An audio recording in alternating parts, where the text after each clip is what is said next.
Welcome to Brampton Focus. When the topic of the Canadian military is brought up, generally people think you're talking about the enforcement of our fishing boundaries on the East Coast. As of late, Prime Minister Trudeau has continued to fortify his position in increasing Canadian peacekeeping efforts in the globe, which puts the subject of the Canadian military in a completely different kettle of fish. My name is Michael Charbon. Next, we meet the Honourable John McKay, who is a Parliamentary Secretary to the Minister of Defence, right here on Brampton Focus.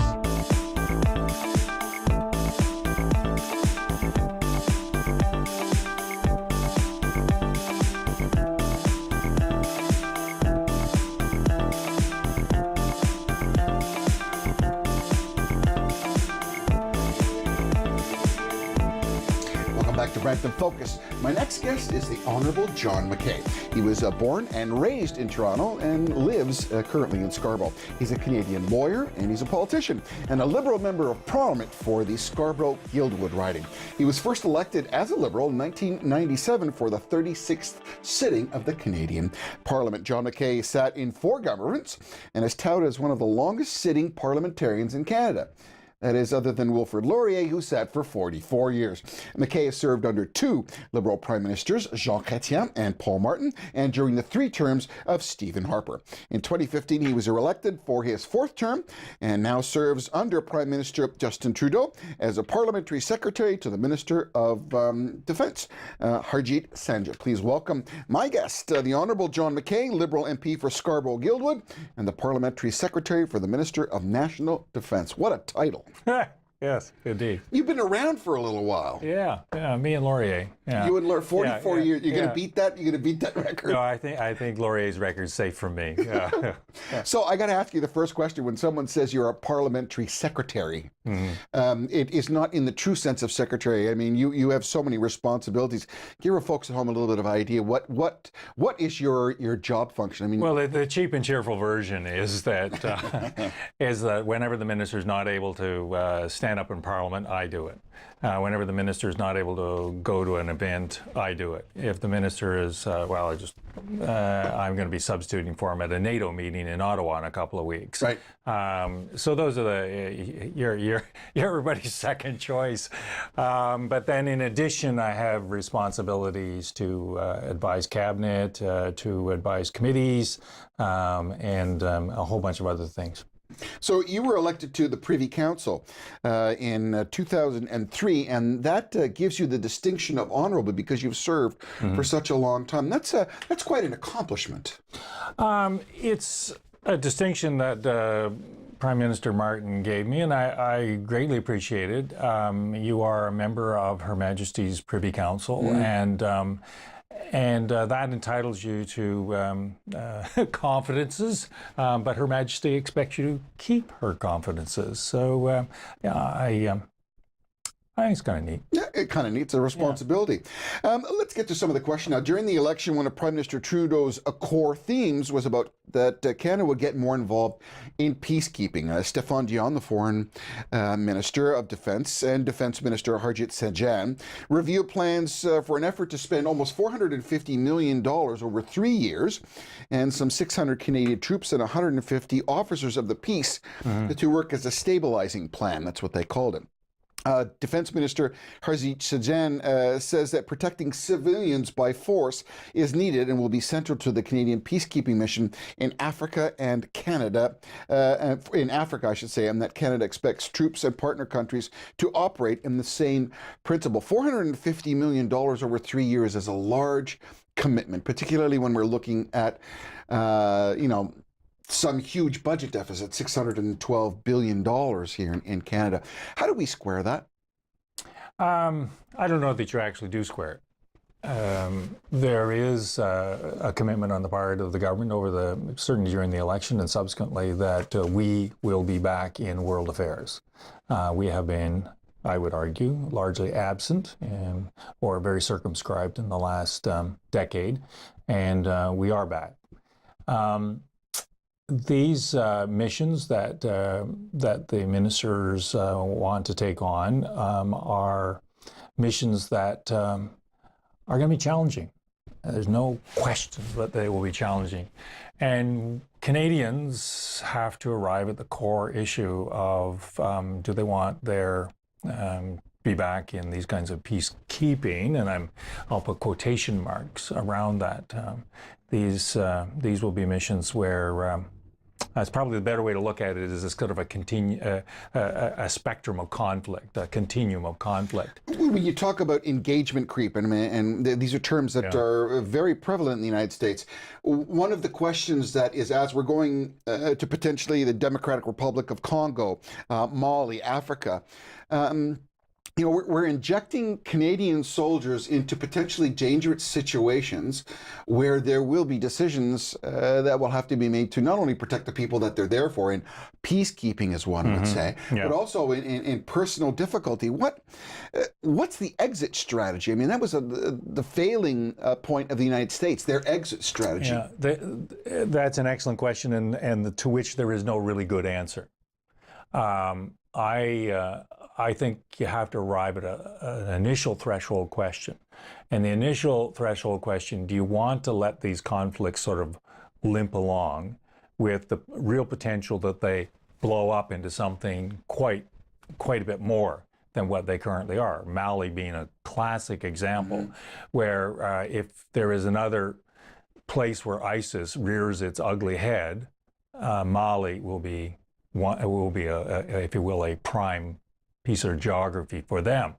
That in turn leads to destabilization all over the place. So the argument, say, for Syria is that Western nations did not intervene soon enough. Right. You now have 500,000 dead people. You have a country that is totally devastated. You have a destabilization of immense magnitude, including refugees across Europe and into our own nation. So we can let these things go and say, it's none of our business. However these conflicts turn out is however they turn out. Or we can offer up some stabilizing, and that is kind of the idea behind entering into countries where we don't have obvious interests. But the track record of many, with just about a minute left in this segment, the track record so far has not fared too well for too many companies who have gone in there and tried to manipulate things. And some would also say that $450 million, regardless, over 3 years, considering our current budgetary restrictions, that troubles some people. Others are very good with that because we're helping. Others are not. Yeah. Your terms of engagement are critical. The partners with whom you engage are critical. And that speaks to your original question about exit strategy. We're not there to take over anybody's government. We're not there to do any of that nature. We just simply want the conflict to be contained, reduced, and possibly these people arrive at some sort of political solution. And on the numbers, the military's budget's about $19 billion a year. Yeah. And that's what we do. Yeah. We're going to be back with our second segment. We're talking to Mr. John McKay, the Honorable John McKay, who was Secretary of Defense. When we come back, did you know that Canada is ranked 23rd out of 28 NATO countries in defense spending? When we come back, we'll tackle that. My name's Michael Charbon. You're watching Brampton Focus. We'll be back with more right after this.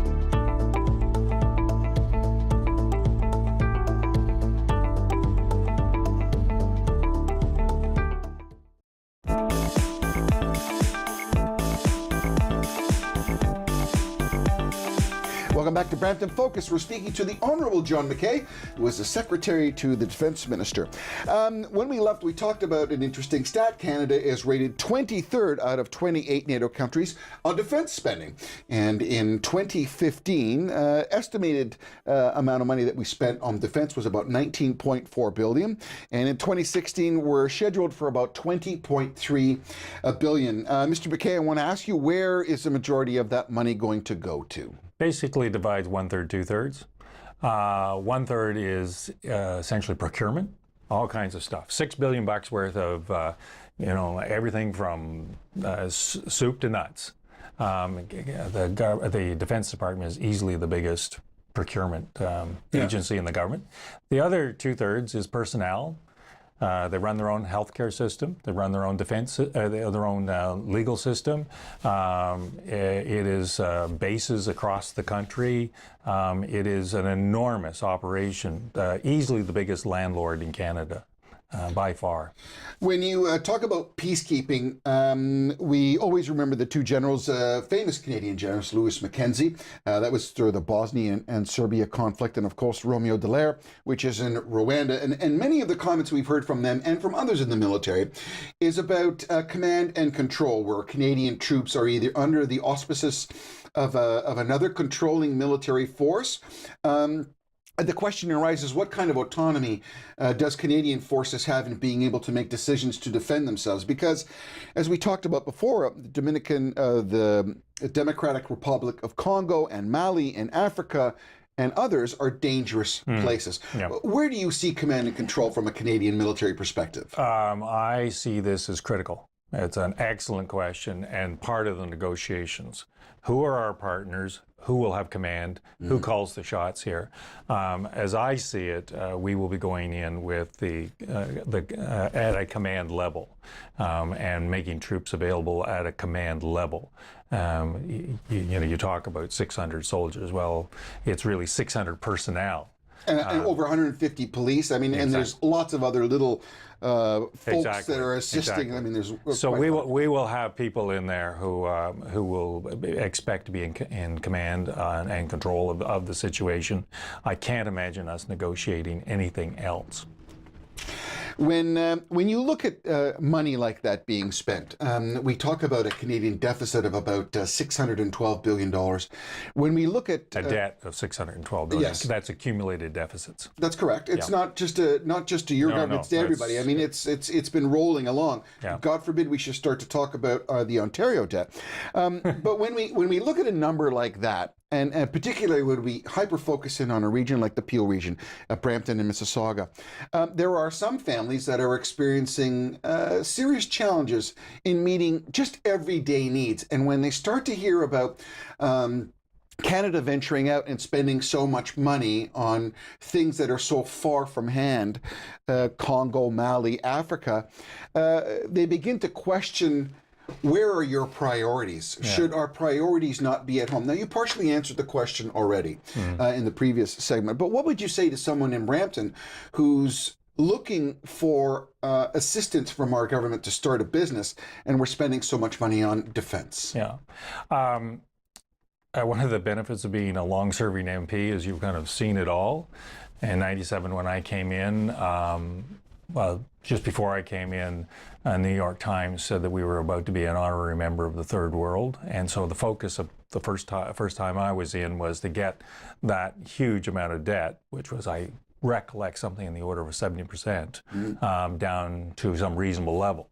So in percentage terms, we're down to a reasonable level, which is somewhere between 29 and 30% of right at the GDP. Yeah. Yes, sir. So, that's correct. So there were 33%, if I may be so correct. Excellent, excellent. You've been doing your research. Yes, sir, I have. So we're kind of under control. It still sounds like a huge number to anybody in Brampton. Right. In terms of what you say, and this is the difficult part, is to kind of say that financially the government's books are not in bad shape. I know it sounds like a big number, but compared to whom and to what? Yeah. Would you prefer to be in the United States, where things are total chaos? Would you prefer to be any Italy, European country?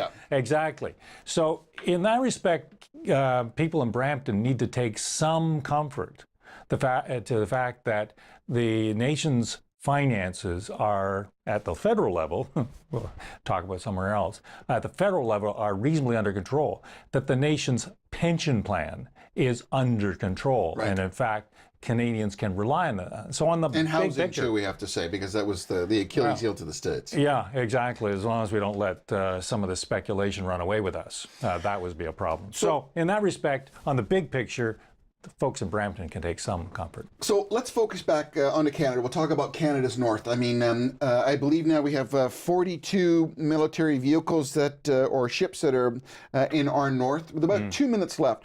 There are some people who are still concerned to protect the Arctic. Yep. Oil, minerals, passage. The Russians are flying over. There's boats, fishing, etc. Is there a strategy moving forward that the Trudeau government has and involves obviously yourself and the military to be able to patrol and secure our northern border? You actually may have heard last week about the Rangers. Yep. And how their armaments have been upgraded substantially. It's an assertion of sovereignty on the part of the Canadian government to have people with eyes and ears in the north, near north and far north. And so that is a big deal. There are also Operation Nanook that's just happening as we speak. And that is, again, a big military operation, also a big deal. The benefits or curses of global warming is that this is just going to keep on happening.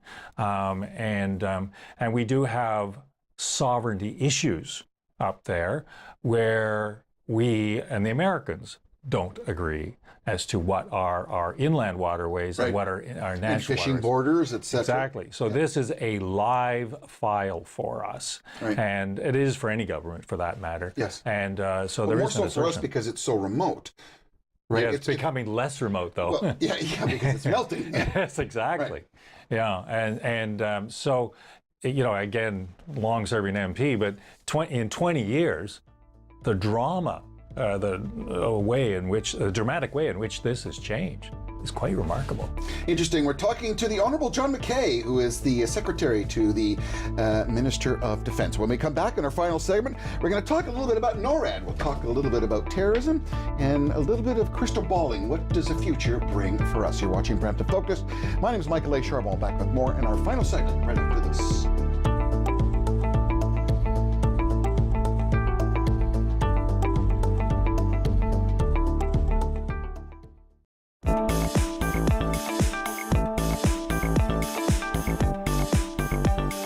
Welcome back to Preemptive Focus, our final segment. We're speaking to the Honorable John McKay, who is the Secretary to the Minister of National Defense. Mr. McKay, generally around Christmas time is the time that we talk about NORAD. It's the tracking of Santa on the northern part of our wonderful country. NORAD actually is a U.S. and Canadian, it's a binational organization. It's all about aerospace warning, detection, validation. As of late, some yahoo named Kim Jong-un has decided to start testing nuclear weapons. That brings into terms that NORAD is that much more important for us, particularly with our partners being the United States. Can you give us an update? Are we still solid? Are we good? There was some speculation in times past that there wasn't enough money brought into NORAD. Where do we sit now? It's easily our most important defense relationship, easily. We are always the second command there. Our generals, we're well populated down there. We send our top people, and it is always a Canadian general who is the second in command, and it's literally, it's a rotation like that, 24/7. I know you only hear about it at Christmas, but it's 24/7, 365, it's a solid relationship. Survives a lot of political vagary, shall we say. Our friend Mr. Kim Jong-un is nuts, but he's a dangerous nut, and we are coming to ground on the issue of ballistic missile defense, which did cause some difficulties in the partnership, which has been largely worked around. But the other nut is Mr. Putin.